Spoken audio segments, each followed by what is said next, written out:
বিধায়ক তহবিল থেকে উন্নত মানের বাতানুকূল অ্যাম্বুলেন্স প্রদান করা হলো উত্তর দিনাজপুর জেলার ইটাহারে। সোমবার এই কর্মসূচির আয়োজন করা হয় ইটাহার বিডিও অফিস প্রাঙ্গণে। এদিন ইটাহারের বিধায়ক মোশাররফ হোসেন তার বিধায়ক তহবিলের প্রায় 20 লক্ষ টাকা ব্যয়ে ইটাহার পঞ্চায়েত সমিতিকে এই অ্যাম্বুলেন্স প্রদান করেন। বিধায়ক নিজে অ্যাম্বুলেন্স চালিয়ে আনুষ্ঠানিকভাবে গাড়ির চাবি পঞ্চায়েত সমিতির সভাপতি রীনা সরকার ও বিডিও দিব্যেন্দু সরকারের হাতে তুলে দেন। বিধায়ক ইটাহার পঞ্চায়েত সমিতির তত্ত্বাবধানে থাকবে এই অ্যাম্বুলেন্স মিলবে আইসিইউ পরিষেবা। জেলায় উন্নত মানের আইসিইউ অ্যাম্বুলেন্স তেমন নেই বললেই চলে।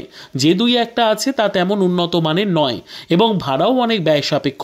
পাশাপাশি শিলিগুড়ি বা মালদহ জেলার উপরে ভরসা করতে হতো এই জেলার সাধারণ মানুষকে। ফলে ইটাহারে আইসিইউ অ্যাম্বুলেন্স পরিষেবা চালু হলে উপকৃত হবেন আপামর ইটাহারবাসী।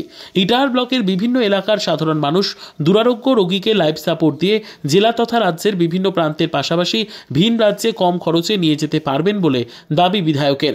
এদিনের অনুষ্ঠানে উপস্থিত ছিলেন জেলা পরিষদ কর্মাধ্যক্ষ কার্তিক দাস, পঞ্চায়েত সমিতির সহকারী সভাপতি মজিবুর রহমান সহ পঞ্চায়েত সমিতির সমস্ত কর্মাধ্যক্ষ সদস্য সহ ব্লকের বিভিন্ন এলাকার জনপ্রতিনিধিরা।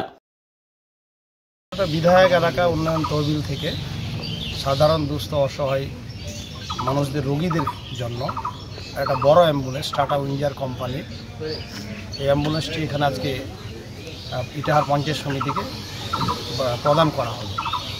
এই অ্যাম্বুলেন্সের বিশেষত্ব হচ্ছে যে এটা কয়েকদিনের মধ্যে আইসিইউ পুরো সেট আপ বসবে এখানে। সাধারণত আমরা এই আমাদের বিধানসভা NH-34 এটা দিয়ে গেছে, NH-12 যেটা এখন বর্তমান হয়েছে।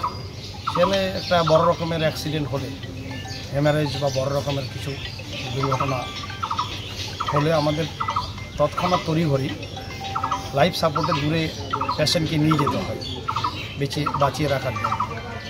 তা সেক্ষেত্রে এটা একটা বিরাট সুবিধা হবে এলাকার মানুষের, ইটাহারের সমস্ত ইটাহারের মানুষজনের।